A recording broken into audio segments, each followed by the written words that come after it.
పర్లేదు, వ్యాపారం బాగా జరిగినట్టుందే. జరుగుతుందన్నా, అంతా నీ వల్లే కదా. ఏంట్రా తమ్ముడు, ఎలా ఉన్నావు ఊర్లో?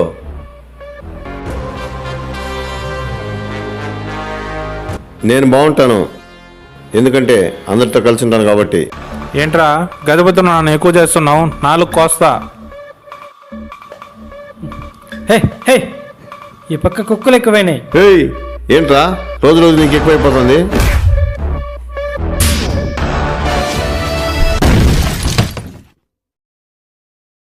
ఎంత పని జరిగిందిరా? ఆ గజపతి ఈ విషయంలో నన్ను చంపేస్తాడు. వెళ్దాం పదా.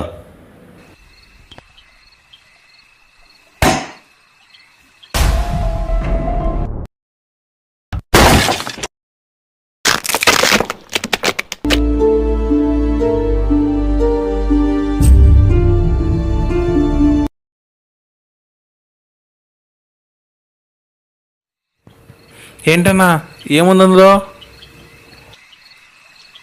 ఒకసారి నువ్వే వెళ్ళి చూడరా.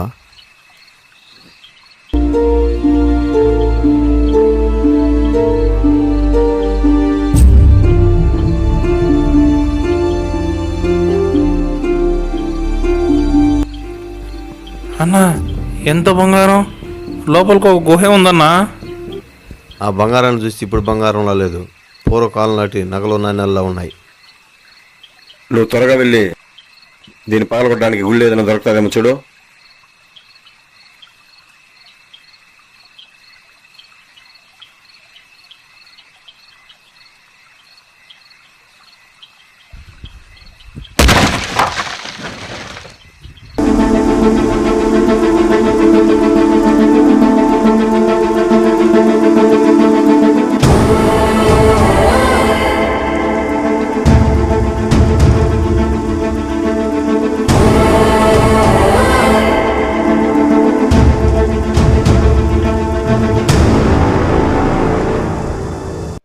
నా కొడక, గుళ్ళోకి వచ్చి దాక్కున్నావరా? చూడు తమ్ముడు, నేను కావాలని చేయలే, నన్ను వదిలేయి. ఏంట్రా వదిలేది? అక్కడ నీ వల్ల ప్రాణం పోయింది. ఆగరా, ఒకసారి అటు చూడు.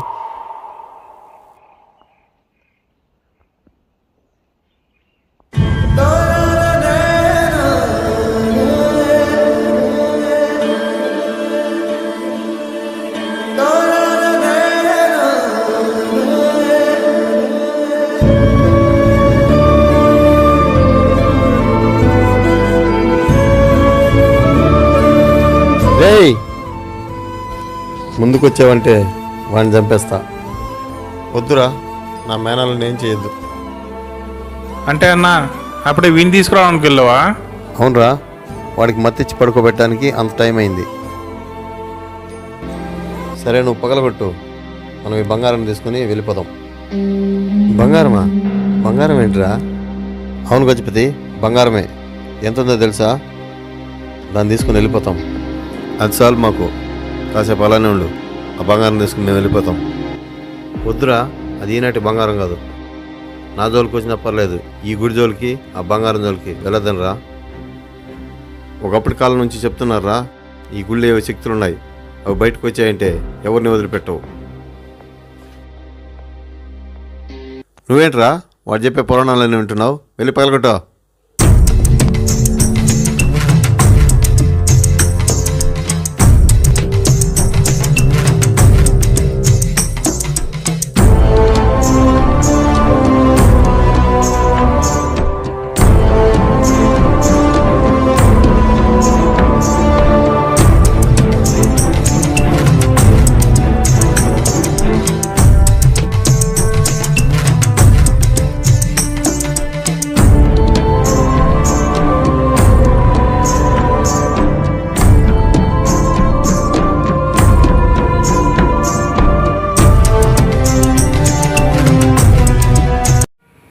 అన్నా ఇక్కడ ఏదో బట్ట పెట్టారు. బట్టుంటాయారా? తీసేయి.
ఆ తర్వాత బయటకు వచ్చిన శక్తి ఏదో వాడిని చంపేసింది అనుకున్నా. మళ్ళీ వాడు ఇలా కనబడతారనుకోలేదు. కానీ మామయ్య, ఆ గుడిలో నుంచి బయట వచ్చిన శక్తి ఏంటి? నేను పరిశీలించినంత వరకు నాకు తెలిసిన కొన్ని విషయాలు. మనం మామూలుగా గుడికి వెళ్తూ ఉంటాం, వస్తూ ఉంటాం. అదే ఒక్కసారి తిరిగి వచ్చే ముందు ఆ గుడి పరిసరాలను పరిశీలిస్తే మనకెన్నో తెలియని అనుభవాలు ఎదురవుతాయి. ఆ ఎదురయ్యే అనుభవాలే మన పూర్వీకులు చేసిన పనులు. వాటిలో ఒక్కటి, పూర్వకాలంలో దేవాలయాల్లో కూడా నిధిని దాచిపెట్టేవారు. నిధిని దాచిపెట్టిన గుడికి ఏవో హోమాలు చేసి కొన్ని శక్తులను కాపలాగా పెట్టేవాళ్ళు. ఎవరైనా ఆ నది ఉన్న తలుపులను ముట్టుకుంటే ఆ దుష్టశక్తి బయటికి వచ్చి చంపేసేది. ఎవరైనా అతిక్రమించి ఆ తలుపులను పగలగొట్టాలని చూస్తే ఆ దుష్టశక్తి బయటికి వచ్చి గుడి మొత్తం ఆక్రమించి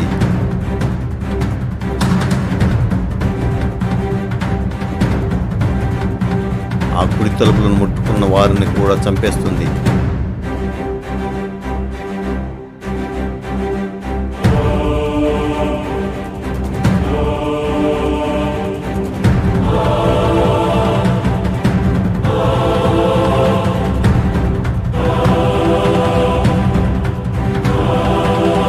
నేను చెప్పిన విషయమే మన రామాపురంలో కూడా జరిగింది.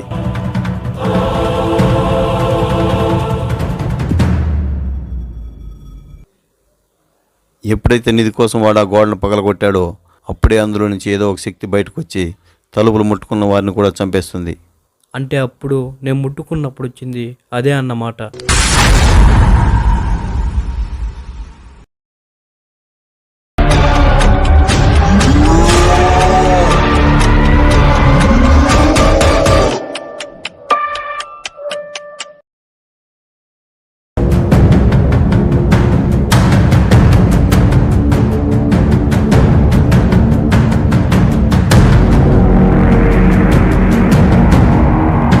ఏమైంది అల్లుడు?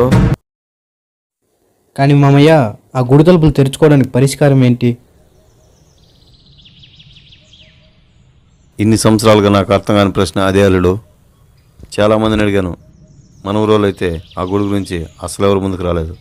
నాకు తెలిసినంతవరకు ఆ దైవశక్తి వచ్చి పరిష్కారం చూపిస్తే తప్ప మనమేం చేయలేం అల్లుడు. కానీ మామయ్య, ఎవరు లేనప్పుడు, ఒంటరిగా ఎక్కడికైనా వెళ్ళినప్పుడు భయం వేస్తుంది. అప్పుడు మన నోటి వెంట వచ్చే మాట శ్రీ ఆంజనేయం. ఆయన్ని ఒక్కసారి తలుచుకుంటే మనకు తోడున్నట్టు అనిపిస్తుంది. అలాంటిది ఆయన గుండెల్లో ఉన్న శ్రీరాములు వారి దేవాలయం ఎలా ఊరికే ఉంటాడు మామయ్య? ఏదో పరిష్కారం చూపిస్తాడు. ధర్మ కర్మ నిర్వహణ కోరిన దర్పకూడ దుర్జయ సమమౌనని చాటిన నాటి పురాణ ప్రబోధం నలు చరగులుగా.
ఏమైంది బాబాయ్, అలా పరిగెత్తుకుంటూ వచ్చావు?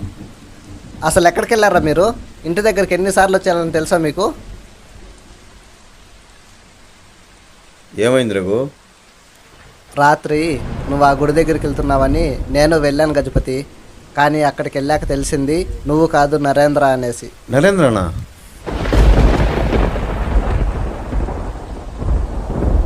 నేను చూస్తూ ఉండగానే ఆ గుడి తలుపులు తెరవడానికి వెళ్ళాడు గజపతి. ఈరోజు నన్ను ఏ దుష్టశక్తి ఏం చేయలేదు. ఈరోజు గ్రహణం అయ్యేలోపు తలుపులు తెరిచేస్తా.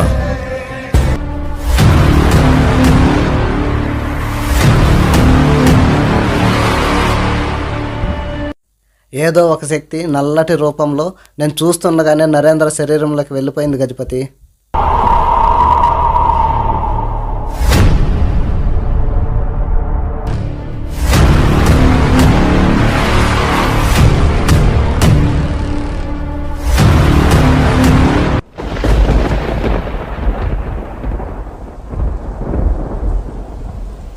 ఆ శక్తి వాళ్ళ లోపలికి వెళ్ళిందంటే అది మరింత శక్తిగా మారింటుంది.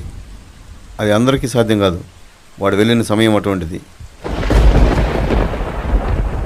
మామయ్య నిన్న గ్రహణం కదా?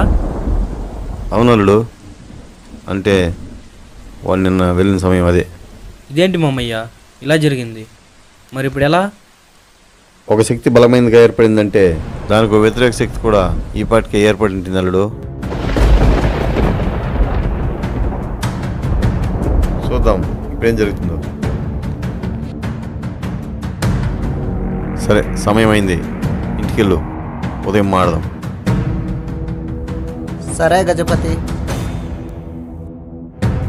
సరే అల్లుడు, నువ్వు వెళ్ళి పడుకో.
ఒక శక్తి బలమైనదిగా ఏర్పడిందంటే దానికి ఒక వ్యతిరేక శక్తి కూడా ఈ పాటికే ఏర్పడి ఉంటుంది అల్లుడు.